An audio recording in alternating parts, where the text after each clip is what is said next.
Hey everyone, before we start the podcast, just want to let you know there were some audio issues and one of the voices ended up being a lot lower than the other one.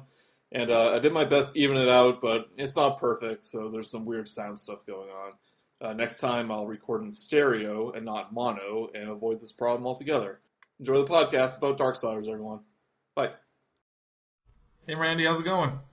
Hey Joey, what's going on, man? Hey, let's act like we haven't been talking for 20 minutes and just start this podcast. I just picked up the call, and that's what's going on. Oh, Joey, I wasn't expecting your call. Yeah, Joey, what a pleasant surprise. Have you been playing any cool video games? Have you been playing Darksiders recently? Have you been playing Darkstalkers? I don't know. Well, I haven't played Darkstalkers in a long time, but I played Darksiders fairly recently, or Darksiders 2 specifically. Well, me too. Let's talk about that. What a coincidence! For realsies though, I'm glad that because didn't you ask me about it? You were like, "Oh, I have Darksiders too," and I'm like, "You need to play that." Yeah. So hi everyone, this is Legendary Fraudcast. We're back for our Once in a Blue Moon podcast. Yeah. Because every once in a while I say, I really want to talk about something. And today me and Randy here are going to talk about Darksiders. Because, man, it's that... if there was ever a game that, in my opinion, just a real quick thing to preface with, that, was the culmination of, every really fun thing that you could do in a lot of adventure games and a lot of those really time-consuming games that everybody loves playing so much. Yeah. I feel specifically Darksiders 2 fits that category. But yeah, so I just wanted to preface with that I'm so happy I was able to live in a world where a game like Darksiders exists. So Darksiders is a video game, everyone. Yep. First one came out in 2010, I believe. Yeah. Published by THQ, made by Vigil Games. Mm-hmm. The sequel came out a couple years later, and then THQ went bankrupt. And the people at Vigil, I watched a couple videos they made, kind of about a brief history about what happened, and they're like, "Oh, all of THQ's assets are being sold off, and we don't own Darksiders. But hey, I bet another studio will pick us up." And and no one picked up Vigil, so they're like, "Oh." Nobody picked up Vigil. That frustrated me so bad because when I heard about the asset liquidation and everything like that, I saw that Sega picked up 40K stuff, and I saw that. Although 40K has been going to everybody, and just Saints Row went to Deep Silver, and all that stuff. There was a whole lot of just moving around. The Darksiders name, the property did get picked up by Nordic. Yeah. But the studio couldn't exist without them making a game, and no one. They weren't part of the deal. But oh, okay. We'll get into that a little bit when we talk about it. But did you play the Darksiders when it was brand new, on the 360 or whatever? Yeah. I saw the first announcement trailer, and I'm like, I have got to play that game. And my ex, she got it for me actually initially. And I was playing it, and I was like, this is everything I love about video games right here. And then when Darksiders 2 was announced, I got it at the midnight release. And so I've actually been a day one Darksiders fan, and I've been singing this game's praises to everybody about how much I love it and how wonderful I think it is. And that I honestly just think that it's just so important. Yeah, so I knew about the series, but it was just one of those games where I just kind of passed over. I heard about it, saying, it's take a Zelda light game, and then put a God of War combat in the middle. That's basically what you're getting. But for whatever reason, I never really checked it out. Probably because not a lot of people were talking about it, so I thought it can't be that good if like people aren't really talking about it much. Yeah, and I actually. Oh, sorry. I was gonna say. Go ahead. Oh, I was just saying, like, I have a history of liking games that not everybody likes. And so, like, that's why usually when I like highly recommend a game, most of my friends are just like, oh, that Randy, he's just being a crazy person again. He's just recommending garbage to us again because that boy, he loves garbage. So this podcast, I guess, will have spoilers in it, but I don't think anything major spoilerly happens in these games really, except for maybe the endings of them. So we'll give a little warning when we're talking about the endings of these things, but yeah. So don't worry about accidentally spoiling anything. Mm-hmm. I imagine. Yeah. So like, Darksiders was one of those games that was in the THQ bundle, on the Humble bundle. They came out like right when THQ was going bankrupt. They're saying, okay, here's most of our games. Let's get them for free.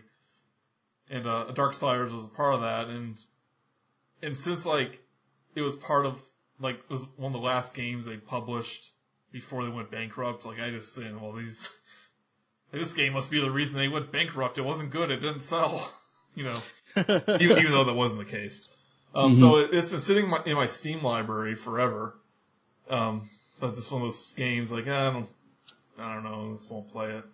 And, but when Darksiders 3 was announced and everyone freaked out about it, I was like, maybe I should finally check this thing out. And, they upgraded the original Darksiders PC to the HD version, to like the remaster, which was nice. Yeah. So that's how I started playing. I played on the PC with the like enhanced edition, the War Mastered edition. And I knew it was like a hack and slash, very God of War-esque. And like I was surprised because like I kind of thought it played better than God of War in a lot of ways. I liked the combat a little more. Yeah. I didn't like some aspects of it. Like I didn't think the dodge was very good as a dodge move. But I was like, oh wow, this is like they know their stuff. This isn't some like beginners looking thing. Like they really made a really cool like hack and slash.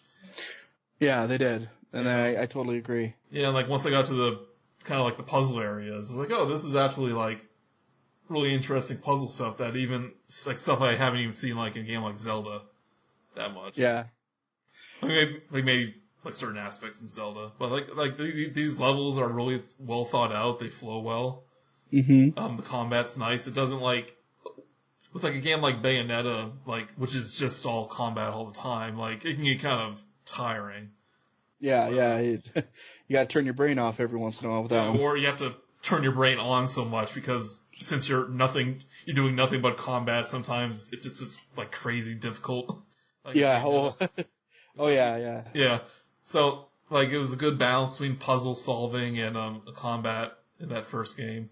And like for those who don't know, this takes place on a Earth that's been taken over by demons. Basically, it's like it's the apocalypse. Yeah, the apocalypse happened, and and so the environments are all like cityscapes and stuff, but like with like giant demonic pillars in the background, or like there's this one area where it's like taken over by like demon spiders. So it was cool to see like a dungeon, but the dungeon is like a subway system. Yeah, or like instead of moving blocks around, you're moving subway cars, you know? Yeah. I always liked the like where they meld the fantasy aspects with the modern aspects, but even though that modern is, basically ancient at that point. Yeah. And so it's yeah. So I loved just how, because Earth was a character, like, the planet Earth was a character in the game who had undergone some, severe stuff, and you could see that, like, they took their time to make sure that the transformation of Earth to the hellish sort of realm that it ended up becoming, and so I really liked the attention to that they did a great job with, making the parts where nature looked like it would be taking planet back kind of stuff. Yeah.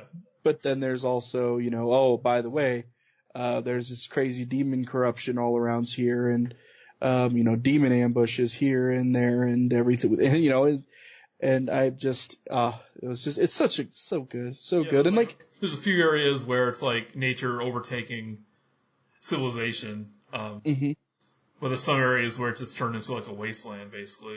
Yeah, and that brings me to another really cool point, is that you think of like post-apocalyptic games, people like all Mad Max and Fallout 3 and things like that.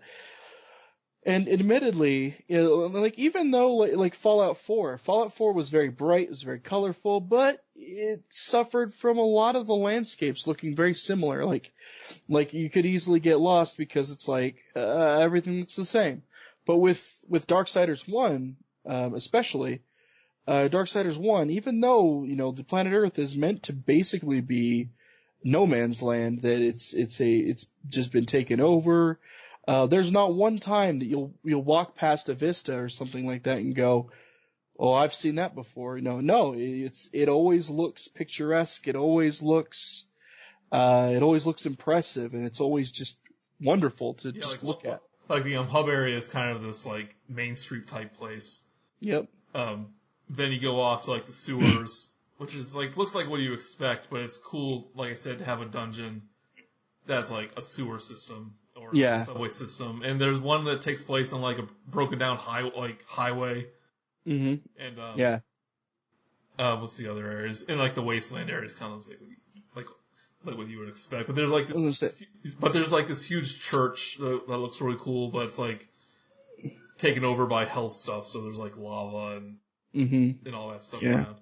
You're talking about the one where you're fighting. What's her name? The Bat. Tiamat? No. Yeah. Yeah, I love that. I love that map too. Like, cause the sword puzzles were really cool too. Cause it was like, you picked up the key. By the way, the key replaces your primary melee weapon. That's true. Yeah. That. Like, you have a key and you can use this key for a while as a more powerful weapon. So, the premise behind the game, like I said, it's like a post-apocalyptic world where the humans are just, I totally botched that up, but there are no humans. Like the apocalypse started, angels and demons started war on Earth, and basically humans got extinguished. And you play as a character named War, which is one of the four horsemen of the apocalypse, and they're kind of like servants of this. I'm not really sure what they are, but they're like the Charred Council is like this ancient order of something. Yeah, they basically are like, they're ridiculously powerful and they command a lot of respect. Yeah. It's like they're above heaven and hell, basically. Yeah, they maintain the laws and they maintain a balance that exists in the universe, and so that's their thing, that's their charge. Because even when demons are trying to be scheming, they don't want to explicitly make the Charred Council mad. Yeah, they want to have like a balance in the universe. So they don't want demons to win, they don't want angels to win, basically. They want like stuff being balanced. And there's more to the Four Horsemen that get explained a little later. Yeah. In the sequel, but War is voiced by Liam O'Brien. So he's basically Illidan. Yeah, he sounds just like Illidan. The whole time he sounds like Illidan. I by the way, I love Liam O'Brien. He's one of my favorite voice actors. I just want him to say, trade for 10,000 years. Yeah, basically his attitude throughout the entire thing. The whole time. So you play as War because he heard that the apocalypse has started because, these seals that are supposed to prevent it got broken. So he's like, okay, it's time to go to Earth, start this thing going. And, as it turns out, everyone's saying, no, the seals never got broken. It's like, what are you talking about? Of course it did. I'm here. And, he ends up getting locked up by the Charred Council. And he says, well, thanks to you, every human's dead, the world's overthrown by demons. you need to go out there and fix it, basically. Yep. Or not fix it, just because he can't fix it. But what's it's like, what does he have to do exactly? He's trying to prove his innocence. That's right. He's proving that he wasn't at fault for the apocalypse starting, because what they're saying, because he heard the call. He heard, he was put under the impression that the seals were broken, that it was time for him and his brethren to show up and to start the apocalypse, because the balance of order needed it, and it needed that their action, because when the horsemen are called to do something, they get full access to their powers when they're maintaining the balance. Yeah. Which is why, like at the very beginning of the game, it lets War indefinitely stay in his demon form, and then like as it goes on, he starts getting depowered more and more, because it turns out that that's not the case. That's not what happened, and that he screwed up badly. Yeah. And his actions basically got the military leader of the Angels killed. Abaddon was his name, right? Abaddon. Yeah, and because this huge demon guy killed him. The Destroyer. Yeah. Oh no, what killed Abaddon was a minion of Samael, I think. Yeah. Yeah, but Hell invasion on Earth, just like Doom, warning invasion, Hell invasion in progress. And he needs to prove his innocence, and he gets this guide who is voiced by Mark Hamill. Yeah, the Watcher. Who's basically there to keep an eye on him, keep him in check. But he does a lot more than keep an eye on him. Honestly, he antagonizes him, because you don't really get to see too much of what ends up happening, because you eventually get rid of him. But so, basically, he needs to enter this dark tower where the Destroyer is, I believe. Mm-hmm. And to do that, he needs Samael's help, who is the second most powerful demon in the universe. In forever, yeah. Yeah, he's there is a Lucifer in this world. I found out. I wasn't really aware of this. And since Samael is wants to take his place, basically. Yeah. And so to free Samael, he needs to go out and find some MacGuffins from these other powerful demon guys. So that's kind of your Zelda quest structure right there. It's you have to go to these different parts of this hellscape on Earth. Because you got to get the hearts. The hearts. Yeah. You gotta go get a heart collection, and then Samael will be like, "Oh, well, I'm going to eat this heart." That's totally not dubious, by the way. Yeah, they make don't even dance around it. Samael's an evil guy, and no good will come of him being free. Yeah, exactly. But War is just yeah, but I need to prove I'm innocent. I don't care. If you escape, I'll just kill you. I'll just kill you later. I was gonna say, because War, when he's maintaining the balance, he's more powerful than most beings can even reckon. That's why the four horsemen, when they're all working in tandem and they're enforcing the balance, that's why entire realms are terrified of their power. And it's the entire reason the demons and angels are "Oh, hey, let's not mess with the Charred Council, because their enforcers are stupid powerful, and we don't want to deal with that." Mm-hmm. But yeah. And then, and I liked, basically, part of me was really, really super mad that, Darksiders 2 doesn't exactly pick up where Darksiders 1 ends. Because it's well, I mean, it's good to foreshadow the sequel, but come on, man. Yeah, but then, this is well, let's not get to that quite yet. I'm not. The very, I'm not gonna say exactly how it ends, the first one ends, but it's very sequel-y. Yeah. But then the second game isn't the sequel that we were expecting, because the second one, the second one is a prequel, and the third one is, I don't know where the third one's gonna fit, because War is still confined. Yeah, he's still there's 100-year period between the very start of the game and then when you actually start the game. Yeah. And that's when like Darksiders 2 and 3 happens. It's between those two. Yeah. And so. Yeah, so I mean, it's a very standard structure. Like you have some MacGuffins you have to get, and you travel to areas, and you have the items that you get that can let you pass through. So as much as I love this game, there's some stuff I didn't like. I mentioned like I didn't like the dodging. Yeah, the dodging in the first game is awful. Like but that's because War can block in that one, and he can counter. Block. Yeah, like I never Death, got good Death at, doesn't block. never got good at blocking and countering. Yeah. Because like dodging is just more like my play style, and like the dodge is really just like a thrust move basically, but you can do it in like any direction. Yeah, it really is like you have to see the attack that you're trying to dodge coming from like 20 miles away. Yeah, and then like you have a delay after it's done, so it's not great. Yeah, it's not a very good dodge.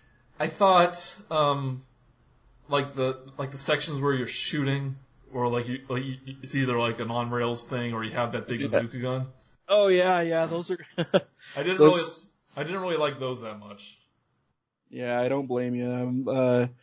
I felt like, cause like the feel of the game for the most part is more or less a, hack and slash. You're cutting things up, and if I'm, I don't want to walk down a shooting gallery using some kind of eldritch weapon that, I don't want to do that. I want to cut them with my sword.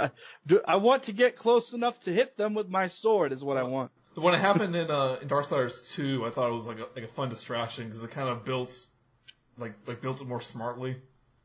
Yeah. Whereas like, you have this angel chain gun, and we're just going to send waves of guys after you. Mm-hmm. Whereas in this one, like, you have to aim and shoot stuff at a distance, and you can't really dodge, and people are firing at you. So like, I didn't really like that much. I thought some of the items you get, like the time slow thing, I don't know, I guess it was an okay thing. You don't use it a whole bunch, but like, wasn't one of my favorite items. And I thought the pacing, especially near the end of the game, slowed down really bad. Yeah. Because like you get the hearts to the demon, and you go up the tower, and they introduce a brand new mechanic to you, which is like the portal thing. Yeah. Which is fine, but like you're at the last like dungeon basically. And then you beat that boss, which is like the minion that killed Abaddon. Yeah. And then like they send you on another MacGuffin quest where you have to go around the world and pick up more things. Yep. And it's like, oh, this is what Zelda does, and I never liked this in Zelda. Yeah. Like I thought this game was kind of nearing its climax, but no, I need to go and. So like, no, you. I just have to go to these places on the map and find this secret path that I have an item for now. Mm-hmm. Or like stuff that was invisible before, but now I have an item that can see that stuff. Yeah, and it's like it's a pain in the butt, like to have to backtrack and retrace your steps, because it's always like I hate when games will try to like extend time for a game. Yeah. Using those methods, because it's like, what's the point? Why would it? Okay, whatever, I mean, you're not doing anything special. There maybe is like a puzzle or two that you have to do. Well, not even that. You just have to find the path that goes there, and it was just invisible before, and now it's not, basically. Yeah. There's nothing engaging in that. It's not very. Yeah, but overall, like, I thought the game was, like, the environments were really interesting. The combat was good. It didn't have, like, super in-depth characters or story. The first one didn't, I don't think. Yeah, I don't feel like But, like, it was engaging enough in that area. And, spoiler warning here, but you basically find out that, what was it, that Abaddon broke all the seals but one to start his, like, grand war on the demons on Earth. And, the Charred Council was so, like, embarrassed about what like what he did, that he used like War as like a scapegoat. Yeah. It's like we'll call War down and blame him for it. Yep. So like we don't look like we lost control of the angels or whatever. Yeah, exactly. That's that. Like Abaddon himself became the big destroyer of humanity, basically. Mm-hmm. And he's like the final boss. He's like this big dragon, like this big Deathwing dragon. Yeah. And once War finds this out, he goes, it's like, what are you going to, like, the Watcher's like, what are you going to do? Fight the Council? You're just one man. And War goes like, I'm not alone. He breaks the seal, and the other three horsemen start to ride down from the heavens. And you're like, oh crap. Yep. And like, I am not alone. And then like, then you can just imagine on the tip of his tongue, you are not prepared. Yeah, so Darksiders 1, like, I would say, like, it's a really good game. But, like, I would say it's like I don't know, like kind of like a 4-star, a 4 out of 5 type of game. Yeah, like, it does have some flaws to it, but, like, everything it does right, it does so right, Like, I was surprised by, like, the art style, too, because, like, yeah. War looks a little bit like kind of just like a mismatch of armor parts, really. But yeah, yeah, he does. He looks, like a lot of people always draw the attention to his outfit or how he looks. Yeah, is that he basically looks like somebody from WoW who just doesn't have all of his set gear yet. Yeah, so he's just he has like 2 pieces of gear, because like half of his gear is kind of this like chromish metal stuff, and the other part is gold, and then he's wearing like a hood with like a cape and all that stuff. So there's a lot of like stuff going on there, but like I really like the environments and the demon design. Like I don't know if you noticed, but a lot of the high-ranking demon guys, like their demon wings are like upside down. Yep. And I thought that was kind of just an interesting little thing about them. It's like, oh, they look different than what you would expect a demon to look like. Like their wings are kind of like misshapen and all that. Yeah, it's basically meant to symbolize the basic that angels and demons aren't terribly different from each other, but they are still opposing forces to each other. Does that make sense? Sure. And so like the wings are, wings that are upright, they're, signifies ascension, while downward wings are meant to symbolize descension. So. Wow. Yeah. It's deep, Randy. I look at this crap all the time, man. I'm really good at it, Anyway, let's talk about Darksiders 2, because that's a great one. I love that game. Okay. Darksiders 2 is so good. So good. So again, like I played Darksiders 2 on the PC. I got the Definitive Edition. Definitive. They, like, honestly, if there was anything that legitimately annoyed me about Darksiders, even in the slightest, is that is the naming schemes for the collector's editions. We got War Mastered Edition and Definitive Edition. Oh, I love that is so corny. It's so corny, Joe. Why do you love it? I don't know. I just do. And then like it was real cheap on Steam because it happened right when they announced Darksiders 3. So I'm sure that was deliberate. Oh yeah, yeah, so, and like pick that up, and apparently the PC port can have problems, like the Steam message board. But I didn't have many issues with it. I had a couple crashes, and there's like a beta patch on there. Yeah, and I had the issue where it's when you're in the heavens and or it's that corrupted outpost in the heavens, and you climb up that tower and there's that cutscene that you have to do. Oh, the Archon. And the like after the Archon sends you because he goes to send you to Earth. Yeah. When I would jump into that portal, it would cause my game to crash every time. So I had to get a fix for it, and after I did, life was very easy for me. Yeah, apparently like beta patch fixed that up. Like, yeah, that game hasn't had much support after release, unfortunately. But like, apparently what happens is if you level up during that cutscene, that's when the crash happens. So like, one of their fixes was, well, just level up beforehand, and then they'll fix it. That'll do it. I might have crashed at one point where I would enter this room, and it would just crash for no reason. And it happened twice in the same area. And I'm not even sure how I fixed it. But maybe like when that room's assets were loading in, it was a problem. Yeah. But like what happened was I just went into that room, quit the game, and reopened it, and then I loaded into that room. So I don't know what's going on there. And there was one point where a puzzle where I had to attach a lantern to a moving statue, and I couldn't attach the lantern.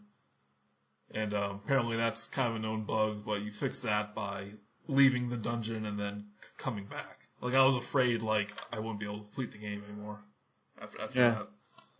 But Darksiders 2, released 2 years after, is really expansive compared to that first game. It's much, much more expansive. It's everything that I felt was great about the first one, except like, because everything comes back, like everything that was fun about it and everything that you'd have fun with came back with the hilarious exception of being able to block. That's it. But that's Death because has a proper dodge. Yeah. Now. Yeah, he has the best dodge. He's got such a good dodge. And like I remember one of the behind the scenes things for him, or that they were talking about the combat mechanics in Darksiders 2, was that Death doesn't need to block. He's so arrogant, he doesn't think his enemies can actually hit him, and so he just dodges. That's his jam, and so. But yeah, so like some of my favorite stuff about Darksiders 2 was the ability to customize your playstyle. Basically, like my death was all about being up in someone's face. I very seldomly used spells that were, offensive. I didn't really do anything that would summon things. I just used things that would help maintain my life while I was murdering things. And I focused on just being this high damage, life stealing, murder machine. And that's all I focused on. I focused on being mobile. I focused on staying alive with that. But I focused primarily on just doing ridiculous combos and bringing home the bacon myself. So like you picked the skill tree that was like had like the teleport and stuff in it. Yeah, the teleport and the one where like I could send my birds out to do the lifesteal thing. Mm-hmm. Yeah. Yeah. That was on the necromancy tree. I forget what the other one's called. Yeah. I did the stuff where like you summon ghouls and the birds gives health back and all that mostly. But as for the gear, like I just usually picked whatever had the highest defense and strength. Yeah. And all that stuff because I tried out like I think it was like a DLC thing. I got this set that was it was like the spellcaster build, like it had all the arcane stats on it, and like I just had no defense, and I would get killed like way quicker than I did. And I was like, well, I don't really see the point of this. It may make my fire or electric or damage more powerful or whatever, but like I'm nowhere near as survivable as it was before. And this game is a hack and slash where you have to hit things and be up close to them. Mm-hmm. So like I didn't really bother with the magic stuff too much. But this game has gear in it, and you kill things and open chests, and you have a chance at like randomized gear. And it includes like armor pieces and weapons and all that. Mm-hmm. Yeah. And for the most part, I liked it, but like there came a point where it's like, well, this gear isn't useful. It just has nothing I want on it. Mm-hmm. Yeah. Yeah. And you can get these special weapons that are possessed weapons that get more powerful the more you feed other weapons into it. Yeah. And they're like designed to be your like primary weapon for like huge like lengths of the game. And that was like another kind of fault in it because like I'll keep on finding other weapons, or even like because like one of the demon merchant from the first game comes back. Vulgrim, yeah. But this time he's he basically gives you randomized loot chest. And like I used it a few times, but like every time but once he gave me a weapon. It was a good weapon, but I was using my legendary possessed weapon, so it was just sort of worthless. So I guess if you get lucky with him. Yeah, but in Darksiders 2 he plays Death, as we've been saying. And he's on a quest to prove his brother's innocent and see if he can restore mankind. Yep. Because he's basically Death. because he's Death, he can do that. Yeah, because they're like, "Oh, well, you can't fix it." And he's like, "But what if I could?" And yeah, so you're in this cool icy area at the beginning, and like there's this dude named the Crowfather. Oh yeah. He's saying like, "Bring me." What does he say? Like, "Bring me to the Tree of Life" or whatever. And he's like, "No." And it's like, so Death is like, "Okay, I'm gonna kill you." But well, actually, we find out in the opening cinematic what like the Four Horsemen's deal is. They were Nephilim, which, if you're familiar, which I know you are, Randy. Yeah, I know. But Nephilim are basically the offspring of demons and angels, and it's a little bit different in this one. But basically, they were this race of superhumans, and they were actually not very good people. They would go around these different realms and just like burn it to the ground to show how powerful they are. Yeah, they're pretty crappy. Yeah. Excuse me, I had to get some water. And but like a few of them out of them were like, well, this isn't good. So and they were like, who would become the Four Horsemen? So these four guys, which I guess they weren't called this at first, but War, Death, Strife, and Fury, went to the Shard Council and say, hey, this isn't right. We want to end this. And they were like, hey, we'll make you our champions. It was actually Death was the one that basically eradicated all the Nephilim, and he like contained their souls in the special lantern that he has in his chest or something like that. Well, he didn't have it in his chest to begin with, but yeah, it's like an amulet almost. And the Crowfather, being the Crowfather, he values secrets and schemes over, logical things, like agreeing. Oh, that's right. Agreeing to take a pendant that has billions of furiously angry, vengeful souls in it. Oh, that's right. Like the Crowfather had it, and he kind of tricked Death into taking it over, basically. Oh no, he didn't really trick him into it. It exploded, and then it got embedded in his chest. That's why if you look at pictures of Death, and you look at his chest, and he's got those glowing green gems in his chest, because that's the amulet, that's his brethren. Right, I forgot that was not there from the start. So yeah, he's on this quest basically to redeem war and bring back humanity, and of course it's not a straightforward path. And he ends up in a place called the Forge Lands, which is from the first game. There was a dude called a Maker. I forget his actual name. I forget his name too. I think is it Thane? No, Thane's in this game, but it's this big a giant Irish guy. Scottish guy or whatever. Big Scottish fella who can make awesome weapons. Imagine a dwarf, but in this world dwarfs are 12 feet tall. Yeah. He ends up in the place where these guys are from, and it's being taken over by this thing called the Corruption, which is basically like a blight. And nothing's ever easy. He has to collect 3 things to open up the doorway to the Tree of Life, which again we skipped over this, but the Tree of Life from the first game is like this beacon of knowledge or whatever. He finds out in each realm there's a version of the Tree of Life, and he has to get to it to get to war or whatever. And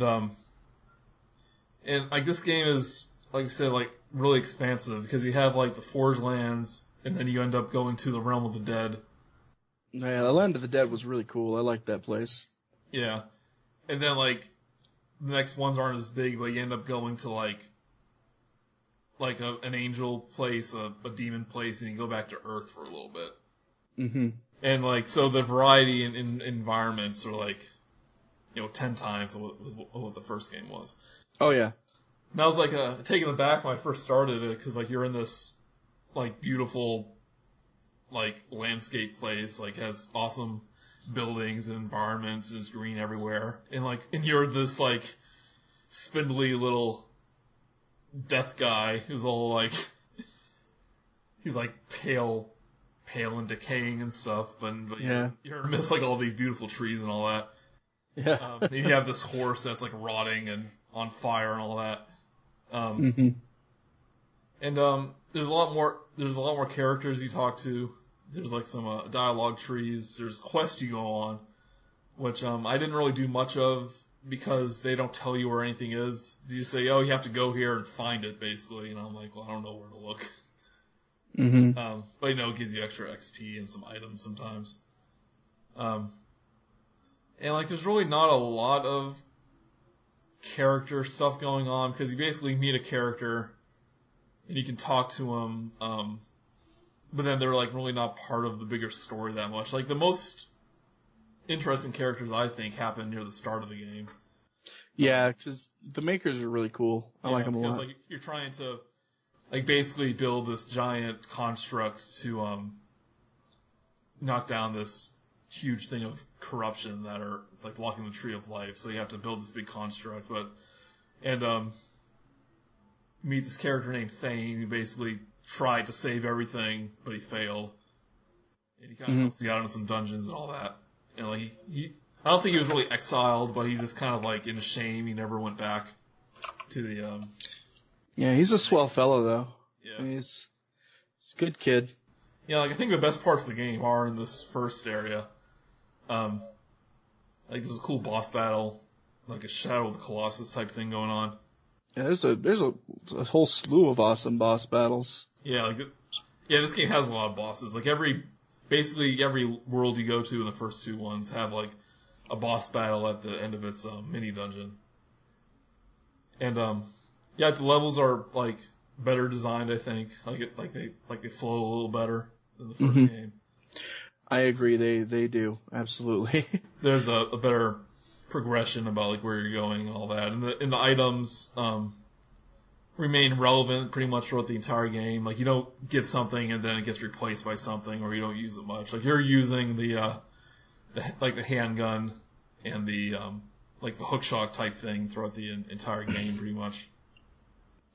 Yeah, I was kind of very similar, and it was just to keep my sorry, like to keep my combo multiplier going up, Yeah.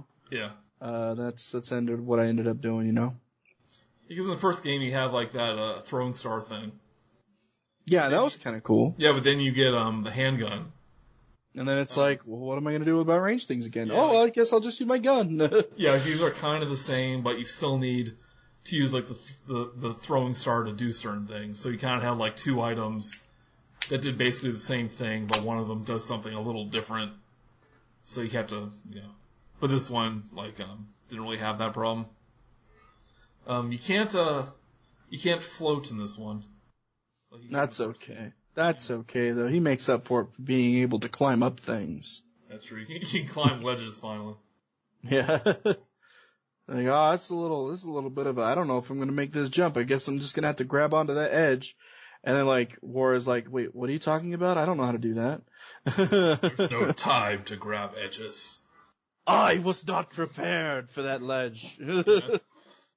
Yeah, the Land of the Dead thing is where the game kind of drug on for a little bit longer than I wanted it to. Yeah, you did spend a lot of time there, but at least I liked all the characters that I met there. They were pretty cool. I also you got to see Death you got to see him be himself a little more, because like the makers are super nice. They're really nice to him. And, even when they're like, they seem like they might be upset with Death or something that Death might be doing that, kind of annoys them. They're never like outwardly rude to him. But then, like, when you go to the land of the dead and there's that emissary you first meet, and Death is like, oh, hey, what's going on? And the emissary's like, oh, I'm gonna be a jerk to you for no reason. And Death's like, well, you know what? Your mom is fat and I hate you. Yeah. Like, But I'm gonna do the thing that you want me to do because it's a video game. yeah, well, I guess he's like, oh, much to my chagrin, because, I could chop you in half right now, but I don't want to have to deal with that right now. So I'm gonna go do the thing you told me to. I mean, I can Come probably open this door pretty easily that you're blocking me from, but Yeah, like, if I can find a good way to climb around, I'm pretty sure I could just climb in. I thought I saw some windows a minute ago. There's gotta be some way for me to just climb in there. yeah.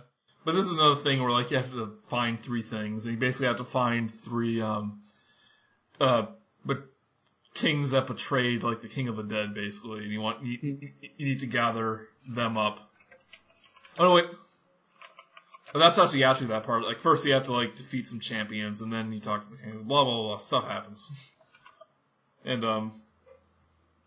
yeah, it's just like, but by the point where, like, you're on the last guys, like, to find him, and then he was like, oh, I have 3 things I want you to do. Like, at that point, I was like, okay. So, that part kind of dragged on for a little bit. But you do get a cool, you get like the coolest item in the game basically. After this point is where you can split yourself up into 2 entities basically, and you get to solve push block puzzles and all that stuff. You basically get to do co-op stuff all by yourself, and it led to some pretty interesting puzzles I thought.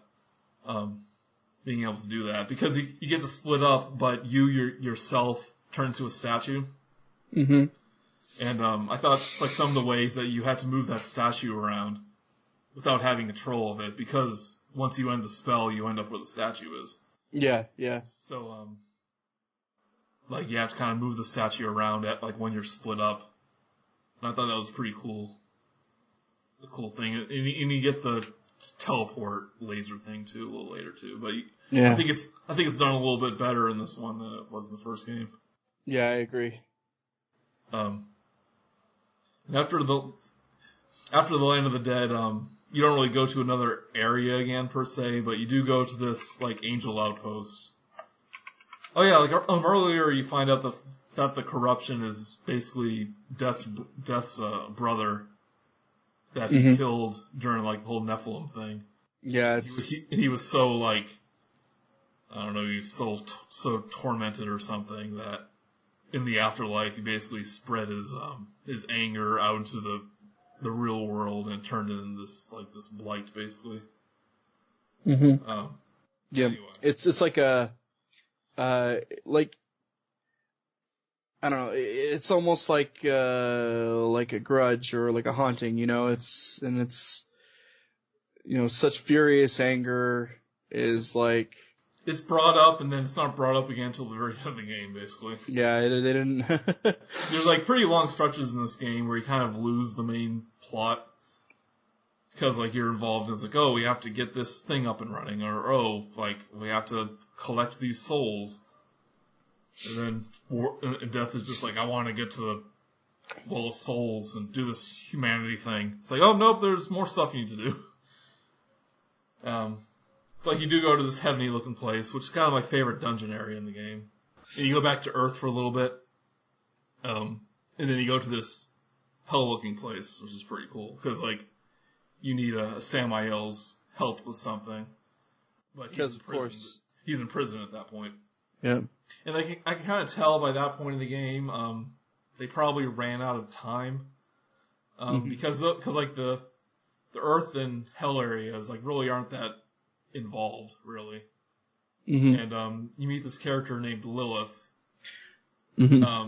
which apparently created the Nephilim. Like I don't think it was through like a union with an angel in this version. I think like she created them from.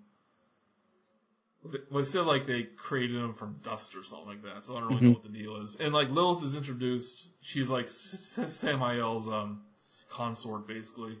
But you would think a character like that would be around more.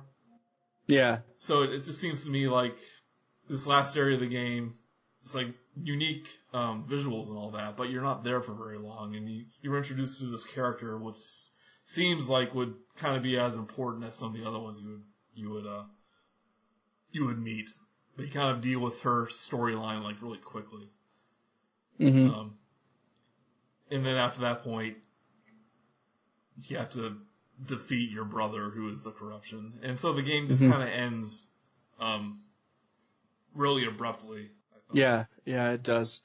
And like, it's true though. What you're saying though is right on the money with them running out of time and going. So I hate it when like when it's very obvious that like there's like politics involved in the development of a game, because like you think about it and it's like, how much better Darksiders 2 would have been, or how much sooner we would have gotten Darksiders 3, or how much, it's all this stuff. It's just like one thing after another.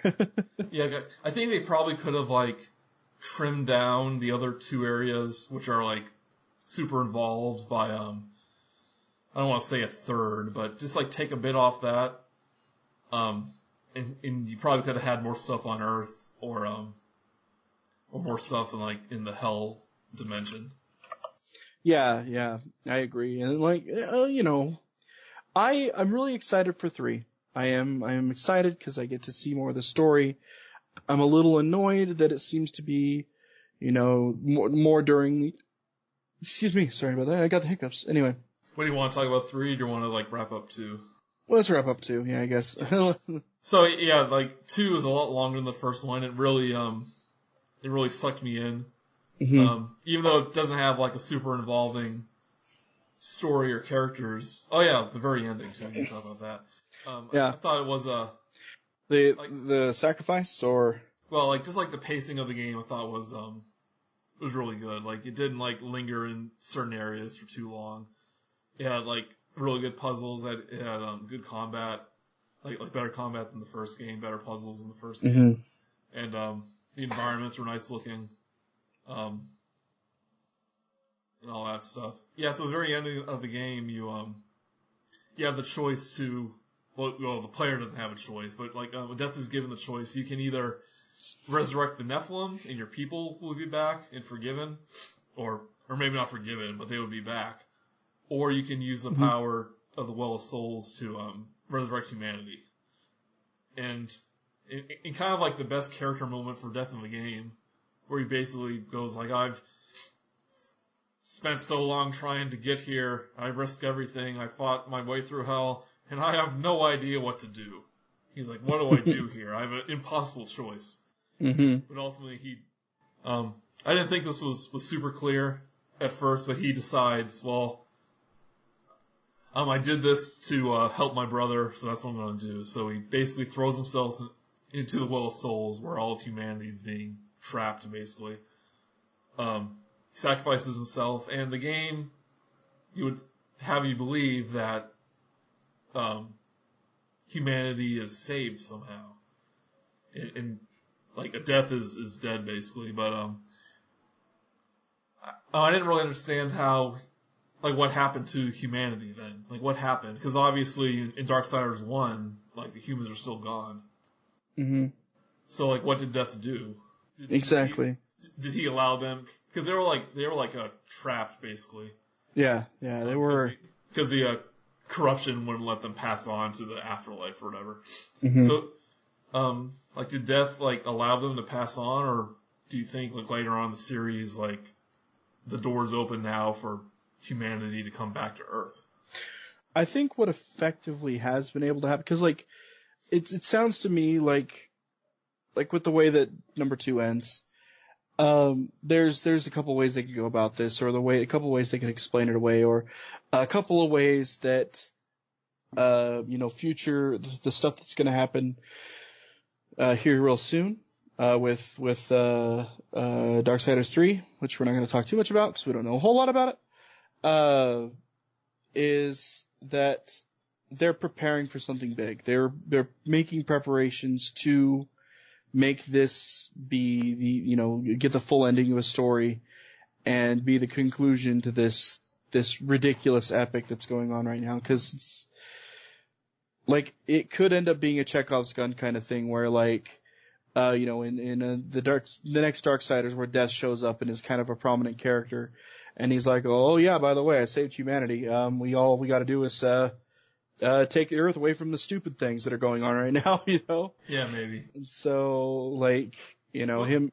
It's one of those things because, like, it's technically a new developer working on Darksiders 3, even though it shares a lot of the same people. Like, one of the founders of Vigil founded Gunfire, but it wasn't like, I think the other guy, his name is like Joe something. I think he was kind of more of like the story. He was like the brainchild of Darksiders as like a concept. I think, and he's not really involved in it. He did some concept art for like Fury. So like, I wonder, like, they must take into account stuff that happened in earlier games, but with Darksiders 3, at least immediately, it doesn't sound like they're dealing with that at all, because it's another, like, well, this is what was happening in the 100 years before the first game starts, basically. Yeah, exactly. And so I really, was going to say, if we were going to try to talk about 3, it's like, it's only going to be speculation, because so little has been given to us so far. Yeah, Darksiders 3 is being developed by Gunfire Games, which was founded by one of the founders of Vigil, and like has a lot of the same staff. Like, some of the level designers and programmers like went over there. So it's not like a brand new studio. Like, these people have worked on it before. You play as Fury, which is the female horseman. She's like the token female. Like, during the apocalypse, these 7 deadly sins, which I'm not really sure what they are, broke free of their prison and used the apocalypse as an excuse to, like, take over portions of the earth, and they're like terraforming Earth to their needs or whatever. Yeah. And like the Charred Council, which Fury seems totally into, sends her to like take care of them, basically, and that's like the premise of this third game, is you have to take over these, not really demons, but like these otherworldly creatures, basically, that are like trying to take over the earth. And as a gameplay thing, they said that they're not really going to do the hub world and dungeon thing anymore. Like, they're going to have basically the entire world be a dungeon, basically. Like, it's all going to be interconnected pretty seamlessly. So you won't have like entering in a dungeon like you do here. They would just kind of occur naturally, and even the world itself is going to have like stuff you have to get through in order to get places. Yeah, exactly. And it takes place on Earth again, and they said that the combat, and from the videos they shown, it reflects this. It's going to be like much more one-on-one stuff, because Fury has a pretty straightforward attack. It's not very sweeping. Yeah. And like all the they've only shown off like really early alpha stuff, basically, but they have her with her whip basically attacking things one-on-one. So it kind of seems, I don't want to call it a Dark Souls type game, but it seems a little bit more like Dark Souls. It's a little more about dodging and taking advantage of openings instead of like spamming your attack button over and over. So we'll see. It's like the camera is much more zoomed in. Yeah, it is. That's another thing. I was. So like part of me is not worried, but I was like, oh, this really isn't gonna be like Darksiders 1 and 2. It's gonna feel like a different type of game. So I'm not really quite sure like what to expect from it quite yet, because it's not gonna be like exactly like the other ones. So yeah, we're hoping that's pretty good. I hope so too. Are you hoping it's good? Yeah, because I've been waiting for this for a while. When I heard that it wasn't gonna be around, or like that we were like the the Darksiders wasn't getting picked up by anybody. I pretty much had given up on it. I was so upset because I'm like, I love this game so much. It is so perfect for me. It's so much fun. And then this crap happens, like I mentioned, Darksiders' name definitely got picked up. Mm-hmm. I think just like everything else, but like they just weren't interested in developing it. And I'm not quite sure of like the story of what happened, but I think Gunfire contacted THQ Nordic, to develop a new game, I think. Or maybe it's the other way around, I don't know. But yeah, like when Darksiders 3 was announced, my Twitter was like, oh my god! And that's when I said, like, well, maybe I should check this out. People seem pretty excited that it's coming back. It's kind of like the game series that could. Because, like, even the developer was surprised that they weren't able to make any more of them. It seemed, and even they said, like, well, we don't necessarily want to go back to the past. Like, that's, like, something we already did. But they always felt that, there's more we can do with it, especially since we set up, like, these other characters and all that. And kind of, like, we had, like, different ideas what to do with these characters. And it just seemed like it was something they wanted to continue after some thought. And I wonder if this story is going to be kind of like a straightforward thing, kind of like 2 was, or if it's going to start advancing the lore more. Like, yeah, because like the whole game just can't be, oh, you gotta kill these like big monster things and that's it. Like I wonder what else is going to be going on in this story. If it will interconnect at all, like with the ending of 2, maybe. Like, do you think if they ever do a 4, if it's going to be just Strife, or do you think they'll finally do that, switch between 4 character things and fight off the Charred Council thing like the first game ended? Yeah, and I really hope that they can do that. Like, that, to me, that would be the most satisfying ending for me, is eventually making it so that you did, all 4 of them working together. I would like to play a Strife, but at the same time, like, kind of how, like, everybody somehow has his guns. Yeah. Yeah, like, Strife in the game is like this sharpshooter guy. He has these 2 big revolvers. That's basically the weapons you get in the first 2 games are his. But that doesn't lend itself to the hack and slash style of Darksiders. Yeah. So, like, if they're lucky enough to make another one, I really wonder if it's going to be like, oh, this is what Strife was doing, or if they'll go on and do like the ending to the series in Darksiders 4, where you have to fight off the Charred Council, like the Charred Council and all that stuff. Because we didn't mention this in the Darksiders 2 discussion, but there's a after credits scene, I don't know if you knew this, where Lilith basically confronts Lucifer, which is obviously the big bad demon guy. Yeah. And it was her plan to have Death resurrect the Nephilim so they can become agents of evil, basically. That's what Lilith wanted him to do. He didn't do it. Yeah, he didn't do it, and so like Lucifer's pretty mad about that. It's like, I wonder, I think if they're smart, they would do this, that they would have Strife be in Darksiders 3. Mm-hmm. Because I believe the characters are twins, I think. So there is some character connections between the 2. But if you have Strife as a character and have him be important, you might not need him to have his own game. Yeah. But as a option to have like kind of a ranged character in Darksiders 4, if you are switching between characters, like that could be a good alternative. Like you don't have to have an entire game that's basically a third-person shooter with him, unless they give him a weapon or something like a sword. But like imagine having that just be like a gameplay style that you do in 4. Mm-hmm.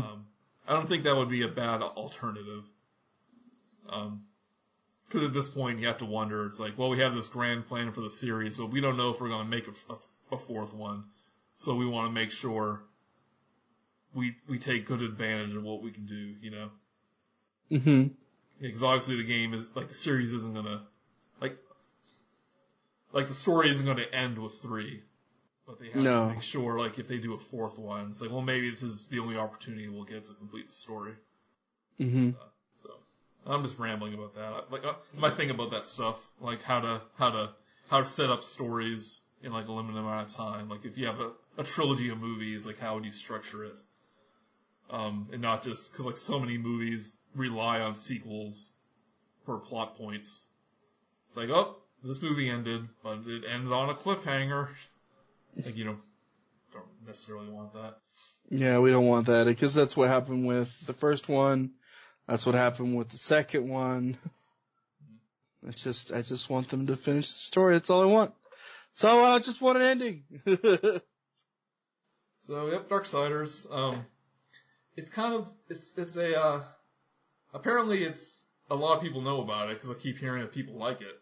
Like on my Twitter and stuff, when I said we're doing a podcast, they had a few people who was like, oh, I love that series. I didn't know you liked that series. I'm like, yeah, I like that series. It's an amazing series, and I'm glad you took my recommendation to play it because, man, that game is just so good, Joe. It's such a good game. Yeah, because I was like, oh, Darksiders 3 was announced. Randy, do you know about this one? You're like, yeah. And it was like all caps. It's like, so should I play? You're like, yeah. Yes.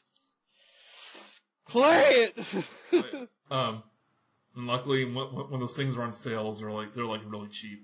Oh yeah, you know what's cool is that like even if you wanted to get caught up on Darksiders as a whole, you don't have to be as invested in it as I am because like I buy it new all the time because I'm a shill, but yeah, like they're habitually on sale. It's very often you'll be able to pick it up for like both of the games for $20, and that is less than that. Like, yeah, I'll say on a PC, which is usually a little bit cheaper, you can probably get both of them for less than $15 if they're on sale, like during a summer sale or whatever. Oh yeah, it's obscene. I mean, like I picked up 2 for like $6 or $7, so like it's like Borderlands, you know. Whenever those go on sale, they're always like stupid cheap. Like you can get the entire series for like $20. Yeah, exactly. And so, but yeah, and you can get it for PlayStation 4 and Xbox One. Yeah. Although I heard the Darksiders 2 on the consoles doesn't run at 60; they only run at 30. Ew. And I believe Darksiders 1 War Master does. But 2 doesn't. I guess that's what I heard, like reading about some reviews. The PC version, like I said, does have some really weird issues. Like I've seen some people with like really good graphic cards, where the game still doesn't run very well because the game isn't optimized for like multiple cores or something that I have no idea about. Yeah. But, hopefully. They keep saying they're going to patch that stuff, but for whatever reason, their schedule hasn't allowed much time for that. Mm-hmm. But like I was able to run it pretty like 99% okay. Like the first game had this weird issue with its cutscenes, where some of the audio would play really softly. Mm-hmm. And apparently there's a problem with the movie rendering because they're like external movie files, and there was some like weird dual channel stereo problem with the rendering of the videos. Yeah. So I ended up having like some user like basically re-rendered the videos in mono. So like fix the problem. So I had to like download those videos again and use them in the game. So that was like a really weird workaround. Otherwise, like I would be watching a cutscene. It's like, remember that trailer for The Mummy that had some of the sound channels missing? Yeah. It was kind of like that was going on while watching the cutscene. So it was like Abaddon getting killed by the demon, but like there would be no sound except for him yelling, going ah. It was like really funny. So I was like, I have to fix this. I can't play this like this. You're the way that you just delivered that is really funny. It's just like ah. Oh no. Oh no, I've been stabbed, no! We should oh my gosh. We should redo the audio. Yeah, just doing that. Oh no! Oh no! No, please no! Hey there, Death, how's it going? Want my heart? You can't get it, try and get it. You want that? You want that heart? You can't have it. You can't have that heart, friend. Mm-hmm. It's kind of annoying how the series, like, has all these plot points that they just haven't addressed yet. Oh, right? Yeah, it's like, oh, you freed the second most powerful demon in the universe. Well, we'll see if that comes back at any point.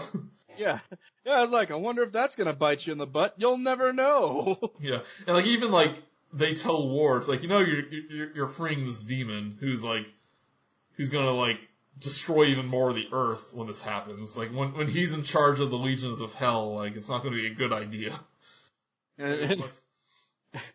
Yeah, and War is like, well, I'll deal with that when I deal with it, alright, man? I have to get to this freaking tower. How about I deal with it later and you get off my back? Yeah. There's another character that is named Uriel, I think. The Uriel. Angel. Yeah, Uriel's pretty cool. She was basically Abaddon's girlfriend. Yeah. And, the squeeze. Main squeeze of Abaddon. Like, she shows up in Darksiders 2, but she's like basically has vendetta against Ward because, you know, she holds him responsible. And then like when she finds out the truth, well basically she kills him, but then like he comes back to life because like the last seal is broken and that like resurrects all the horsemen. Yep. And that's what happens to Death too. He died, but when like the seal was broken, he was able to resurrect.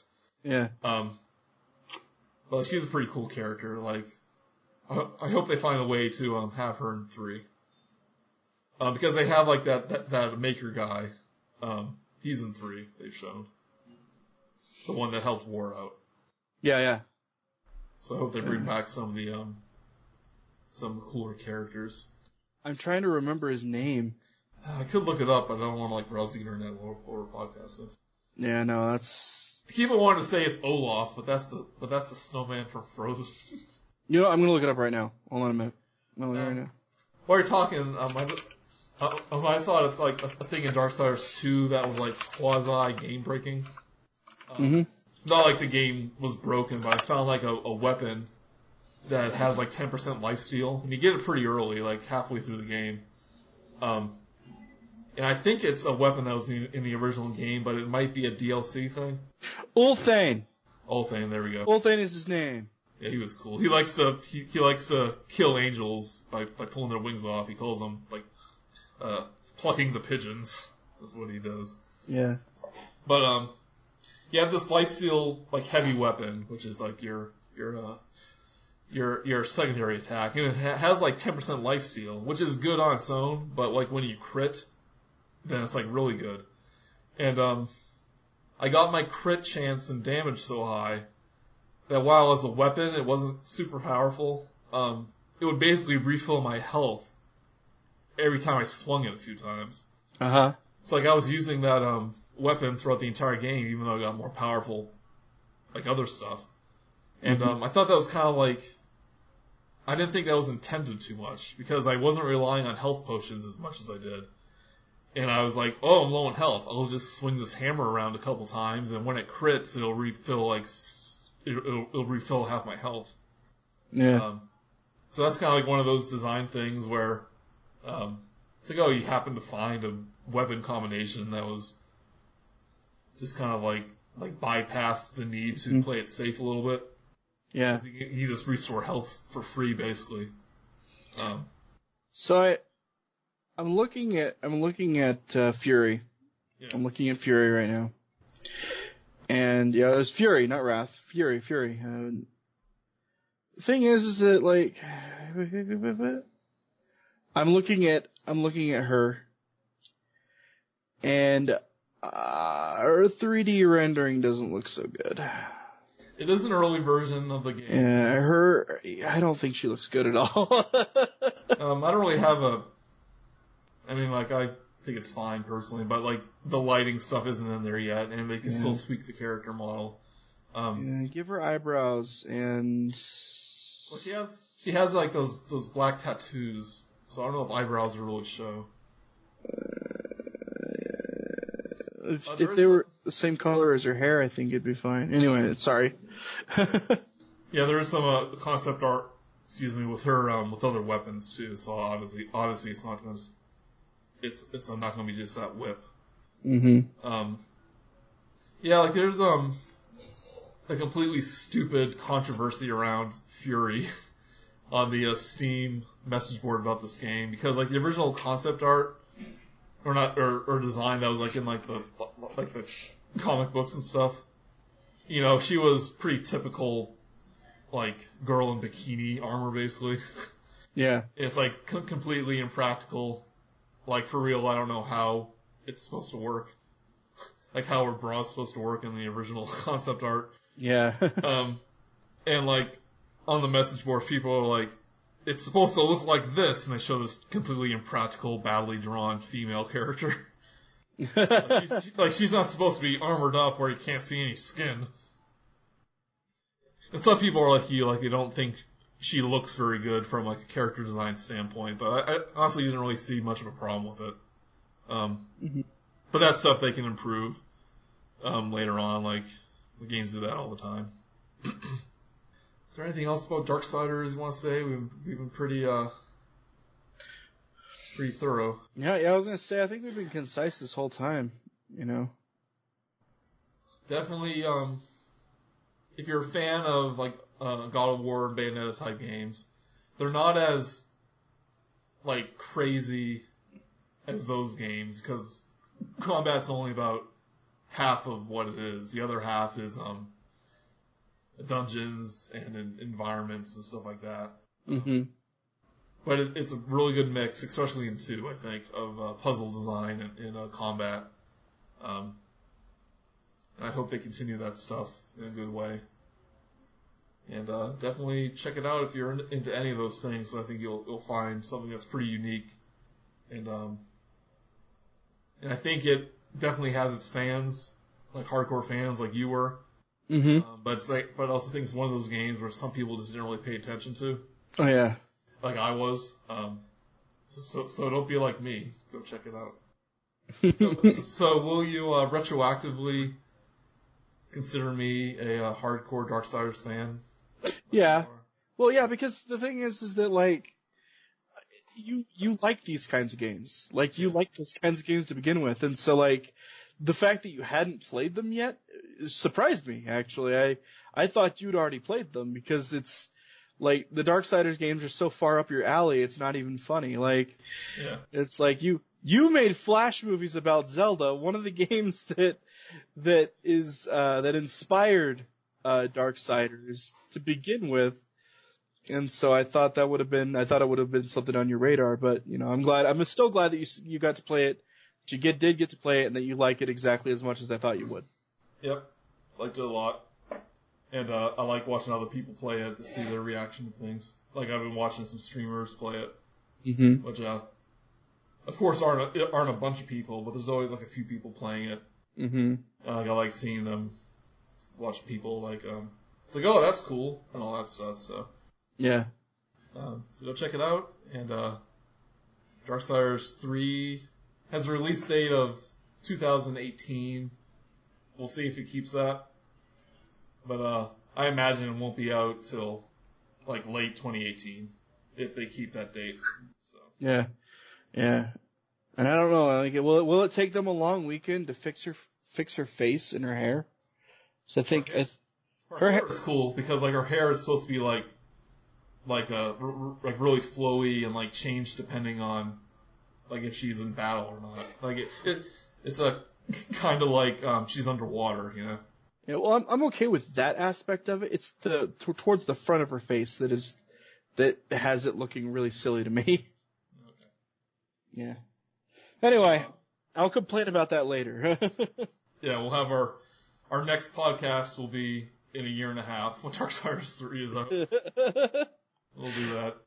Look for it. All right. Right, yeah. Take care, guys. Take care, Randy. Yeah, I will. I always do. Catch you guys next time. Later on, friends. Bye.